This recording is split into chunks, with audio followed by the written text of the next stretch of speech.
बिस्मिल्लाहिर्रहमानिर्रहीम। अस्सलाम वालेकुम। देर आज की इस वीडियो में हम 9th chemistry chapter 1 states of matter and phase changes की एक्सरसाइज को सॉल्व करेंगे, जिसमें एमसीक्यूज़ भी आ जाएंगे और साथ साथ शॉर्ट क्वेश्चन जितने भी हैं इस एक्सरसाइज के वो हम सॉल्व करेंगे। तो बिना टाइम ज़ाया किए चलते हैं अपने आज के टॉपिक की तरफ। तो डेर पहला एमसीक्यूज़ है, matter is present in neon science in the state of. Neon science में मादा किस हालत में पाया जाता है?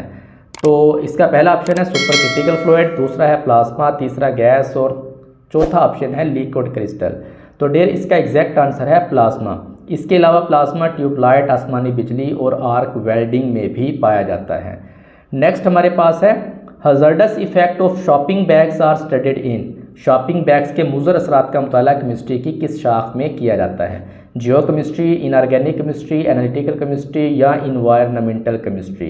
तो डेर इसका एग्जैक्ट आंसर है माहौलियाती केमिस्ट्री।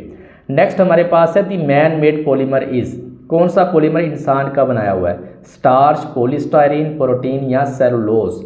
तो डेर एग्जैक्ट आंसर है पॉलीस्टायरीन। नेक्स्ट हमारे पास है the crystal of which substance has rhombic shape. किस एलिमेंट की क्रिस्टल्स की एलोट्रॉपिक शक्ल रोम्बिक होती है? ब्रॉस यानी कि ब्रॉस, सल्फर, ग्रेफाइट या ब्रोंज, कांसी। तो डेर सल्फर एक ऐसा एलिमेंट है जिसकी 2 एलोट्रॉपिक फॉर्म होती हैं, एक उसमें रोम्बिक है, दूसरी होती है मोनोक्लिनिक। तो exact answer is sulphur. Next MCQs is which liquid among the following is a colloidal solution. दर्ज झैल में से कौन सी माय कोलाइडल सोल्यूशन है? Milk, slack lime use for whitewash, vinegar solution या mixture of AgCl in water. तो डेर इसका एग्जैक्ट आंसर दूध है कोलाइडल सोल्यूशन की मिसाल। इसके अलावा कोलाइडल सोल्यूशन की एग्जांपल हैं टूथपेस्ट, जेली, खून, सोप के जितने भी सोल्यूशन हैं ये सब कोलाइडल सोल्यूशन की एग्जांपल्स हैं। नेक्स्ट एमसीक्यूज इज छठा MCQs which of the following जो है इज ए हेट्रोजीनियस मिक्सचर। दरअसल में से कौन सा मिक्सचर गैर होमोजेनियस है? A solution of calcium hydroxide in water, a solution of potassium nitrate in water, hot chocolate या कंक्रीट मिक्सचर, कंक्रीट का मिक्सचर। तो there exact answer is concrete का मिक्सचर, कंक्रीट मिक्सचर। सातवां एमसीक्यूज है a state of matter whose properties are between those of liquids and crystalline solids. मादा की ऐसी हालत जो माय और ठोस की दरमियानी कैफियत शुमार होती है वो आपने बतानी है। तो यहाँ पे देखें der liquid crystal is the exact answer. एक और भी स्टेट होती है मादा की जिसको आप सुपर क्रिटिकल फ्लूइड कहते हैं। ये मादा की ऐसी हालत होती है जो माय और गैस की दरमियानी कैफियत शुमार होती है। नेक्स्ट हमारे पास है आठवां MCQs when the tiny visible particles of a substances are disperse through a medium the mixture is named as. जब किसी शय के छोटे नजर आने वाले ज़रात को सॉल्वेंट में मिलाया जाता है तो क्या बनता है? ट्रू सोल्यूशन यानी कि हकीकी सोल्यूशन या खालिस सोल्यूशन, कोलाइड्स, सस्पेंशन या सैचुरेटेड सोल्यूशन। तो डेर यहाँ उसने लफ्ज़ इस्तेमाल किया है, थोड़ा सा फोकस करना, नज़र आने वाले छोटे पार्टिकल्स को, ठीक है, नज़र आने वाले छोटे पार्टिकल्स, टीनी विजिबल उसने पार्टिकल्स का जिक्र किया है। तो ये एग्जांपल होती है डेर किसकी? सस्पेंशन की। तो लिहाजा exact answer is suspension. A solution of KClO3 has a solubility of about 13.2 gram per 100 cubic centimeter at 40 degree centigrade. How its solubility will be affected if you decrease the temperature? Potassium chloride की पानी में हल पजीरी 40 degree centigrade पर कितनी है? 2.13 ग्राम, Urdu medium में लिखा हुआ है। दर्जा हरारत कम करने से इसकी हल पजीरी में क्या फ़र्क आएगा? तो लिहाजा डेर एक चीज़ याद रखें, पोटाशियम क्लोराइड की हल पजीरी सॉल्युबिलिटी टेम्परेचर के बढ़ने से बढ़ती है। यहाँ टेम्परेचर आपने कम किया है तो लिहाजा सॉल्युबिलिटी भी कम होगी, इसलिए exact answer is solubility will decrease, solubility कम होगी। नेक्स्ट हमारे पास है you are studying the rate of hydrolysis of starch under different conditions of temperature in which branch of chemistry this topic will fall. आप एक organic compound starch और पानी के दरमियान होने वाले रिएक्शंस की रफ्तार का मुताला कर रहे हैं। यह मजमून केमिस्ट्री की किस ब्रांच से मुतल्लिक है? तो डेर ये आप जब बात करते हैं ना किसकी? रिएक्शन के रेट की, रेट ऑफ रिएक्शन की, रिएक्शन की रफ्तार की, तो इसका ताल्लुक होता है फिजिकल केमिस्ट्री के साथ। तो लिहाजा exact answer is physical chemistry. तो नेक्स्ट डेर हमारे पास क्वेश्चन 2 है क्वेश्चंस फॉर शॉर्ट आंसर, मुख्तसर सवालात। इसका पहला क्वेश्चन हम यहाँ पे देखते हैं क्या है। Why is there a need to divide chemistry into different many branches, give reasons. Chemistry को इतनी शाखों में क्यों तकसीम किया गया है, वजूहात लिखें। तो डेर मैंने इनके आंसर लिखे हुए हैं, आपने इनकी स्क्रीनशॉट लेके अपनी नोटबुक पे इनको नोट कर लेना है। तो लिहाजा मैं इसको यहाँ पे रीड आउट करता जाता हूँ, आप इसको लिखते जाएं। There is a need to divide chemistry into many branches because क्यों to understand the widely separate complex subject of chemistry to concentrate on its specific aspects. Different branches of chemistry have distinct area of study for the scientists to focus on and to achieve breakthroughs and advancement. दरअसल वजूहात की बुनियाद पर chemistry को मुख्तलिफ शाखों में तकसीम किया गया, एक वसी और पेचीदा मजमून होने की वजह से ताकि इसे समझना आसान हो। दूसरी वजह क्या थी, इसके मखसूस पहलुओं पर खसूसी तवज्जो देने की गर्ज से। तीसरी क्या है, केमिस्ट्री की मुख्तलिफ शाखों में साइंसदानों की तवज्जो के लिए अलग अलग शोबाजात हैं। इन शोबाजात के मुताला से तरक्की और पेशरफ्त की नई राहें खुलती हैं। इन वजूहात की बुनियाद पर आपने केमिस्ट्री को मुख्तलिफ ब्रांचेस में तकसीम किया। इसका दूसरा क्वेश्चन देखें क्या है, reactions may take place due to electron present outside the nucleus or they may take place inside the nucleus. Which branches of chemistry cover these two types of reaction? Chemical reactions atom के nucleus के बाहर मौजूद electrons की वजह से वक़ूफ़-पज़ीर होते हैं या न्यूक्लियस के अंदर वक़ूफ़-पज़ीर होते हैं। केमिस्ट्री की किन किन शाखों में इन रिएक्शंस का मुताला किया जाएगा? तो डेर एक चीज़ याद रखें, वो रिएक्शन जो न्यूक्लियस के बाहर इलेक्ट्रॉनों की वजह से वक़ूफ़-पज़ीर हो रहे हैं उसको हम कवर करेंगे किसमें, फिजिकल केमिस्ट्री में। ठीक है, physical chemistry covers the reaction which take place due to electron present outside the nucleus and, और वो रिएक्शन जो न्यूक्लियस के अंदर हो रहे हैं वो हम डिस्कस करेंगे न्यूक्लियर केमिस्ट्री में। Nuclear chemistry covers the reaction which take place inside the nucleus. Atom के न्यूक्लियस में होने वाले रिएक्शंस का मुताला न्यूक्लियर केमिस्ट्री में किया जाता है। नेक्स्ट हमारे पास है, what type of problems are studied in analytical chemistry. Analytical chemistry में किस किस्म के मसाइल पर बहस की जाती है? तो there analytical chemistry deals with the analysis of different substances. इसमें तज्जिया किया जाता है मुख्तलिफ सब्सटेंसेस का। It involves separation, identification and determination of the concentration of the components present in material things. इस तज्जिए में इन अशिया में मौजूद मुख्तलिफ एलिमेंट्स या कंपाउंड्स को न सिर्फ के अलहदा किया जाता है बल्कि उनकी शनाख्त करके इनका इर्तिकाज़ भी मालूम करते हैं। नेक्स्ट हमारे पास है, both graphite and graphene has hexagonal layered structure. What is the differences between them? Graphite और ग्रेफीन दोनों में कार्बन एटम से बने तह दर तह हेक्सागोनल दायरे मौजूद होते हैं। इन दोनों में क्या फ़र्क है? डेयर जब हमने चैप्टर में इस टॉपिक को डिस्कस किया था तो वहाँ पे डिटेल के साथ मैंने आपको इन दोनों में फ़र्क बताया था। इसका लिंक मैंने ऊपर वीडियो में दिया है, आप इसको वहाँ से सुन के इस कंसेप्ट को दोबारा भी क्लियर कर सकते हैं। यहाँ शॉर्ट क्वेश्चन के लिहाज से मैंने आपको जवाब बताया है। देखें क्या है, graphite has multiple layer structure of hexagonal rings of carbon while graphene is an example of two-dimensional crystal, a single layer of carbon atoms arranged in hexagonal pattern. Graphite में कार्बन के हेक्सागोनल रिंग्स आपस में जुड़े होते हैं, layered होती हैं, बहुत सारी आपस में जुड़ी होती हैं। जबकि ग्रेफीन जो है दो जहती टू डायमेंशनल क्रिस्टल की एक मिसाल है जिसमें कार्बन एटम्स एक तह में इस तरतीब से जुड़े होते हैं कि हेक्सागोनल शक्ल बन जाती है। पांचवा देखें यहाँ पे क्वेश्चन है, पांचवा क्वेश्चन हमारे पास क्या है, why are super critical fluids important. Super critical fluids की अहमियत वाजे करें, यानी super critical fluids are important because those chemical reactions which may not be carried out in conventional solvents may possibly be carried out in super critical solvents like super critical carbon dioxide. ऐसे chemical reactions जो आम solvents में वक़ूफ़-पज़ीर नहीं होते, रवायती solvents में जो वक़ूफ़-पज़ीर नहीं होते, उनको सुपर क्रिटिकल फ्लूइड्स में वक़ूफ़-पज़ीर करवाने की कोशिश की जाती है, जैसे सुपर क्रिटिकल कार्बन डाइऑक्साइड। इस लिहाज से सुपर क्रिटिकल फ्लूइड्स बहुत अहम होते हैं। नेक्स्ट हमारे पास छठा क्वेश्चन है, in which state does matter exist in this sun. सूरज में मादा किस हालत में बाहर आता है? तो डेयर ये तो आपको पता ही होगा, plasma is the state of matter which exist in this sun. It is the compose of particles with very high kinetic energy. Plasma can be considered as partially ionised gas containing electrons, ions and photons etcetera. सूरज में मादा plasma की हालत में होता है, बहुत ज़्यादा हरकत करने वाले ज़रात पर मुश्तमिल होता है। ये प्लाज्मा को जुज़वी तौर पर इलेक्ट्रॉन्स, आयंस और फोटॉन्स पर मुश्तमिल आयोनाइज्ड गैस समझा जाता है। नेक्स्ट सातवां क्वेश्चन है, what is the importance of graphene. Graphene की अहमियत क्या है? ग्रेफीन इज ए टफ होता है, flexible and light material with high इसकी रेजिस्टेंस होती है। These characteristics make it valuable for a wide range of applications particularly in electronics, energy storage and biomedical devices. Next हमारे पास है जी, which form of matter do most of the material things in this world belongs to. इस दुनिया में मौजूद ज़्यादातर मादी अशिया का ताल्लुक मादा की किस हालत से है?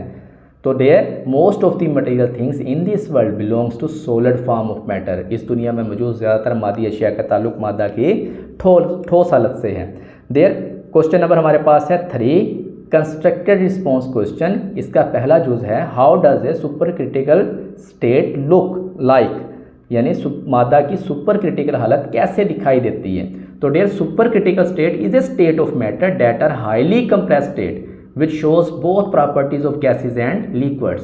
Chemical reaction which may not be carried out in conventional solvents may possibly be carried out in supercritical carbon dioxide. Supercritical state मादा की ऐसी हालत है जो उस वक़्त वक़ू पजीर होती है या वजूद पजीर होती है जब किसी गैस को बहुत ज़्यादा दबाव का सामना करना पड़े। सुपरक्रिटिकल स्टेट में माए और गैस का फ़र्क ख़त्म हो जाता है। ये हालत माए और गैस दोनों के ख़वास ब्याक वक़्त ज़ाहिर करती है। नेक्स्ट है in what way is plasma created in fluorescent tube. Fluorescent tube में प्लाज्मा कैसे वजूद में आता है। तो there in fluorescent tube plasma is created by ionization of gas. Gas की आयोनाइजेशन से बनता है ये। Plasma is partially ionised gas containing electrons ions and photons. और प्लाज्मा जुज़वी तौर पर इलेक्ट्रॉन्स आयंस और फोटॉन्स पर मुश्तमिल आयोनाइज्ड गैस होती है। तीसरा क्वेश्चन हमारे पास है most of the molecules we studied biochemistry are organic in nature. Where does the difference exist in organic and biochemistry branches of chemistry? Biochemistry में ज़ेर मुताला ज़्यादातर कंपाउंड ऑर्गेनिक कंपाउंड्स कहलाते हैं। तो फिर बायोकेमिस्ट्री और ऑर्गेनिक केमिस्ट्री शाखों में क्या फ़र्क है। तो there while both organic chemistry and biochemistry deals with carbon containing molecules their scope and focus differ significantly. Organic chemistry और बायोकेमिस्ट्री दोनों में कार्बन पर मुश्तमिल मॉलिक्यूल्स का मुताला किया जाता है। इनका दायराकार और फोकस नुमाया तौर पर मुख्तलिफ है।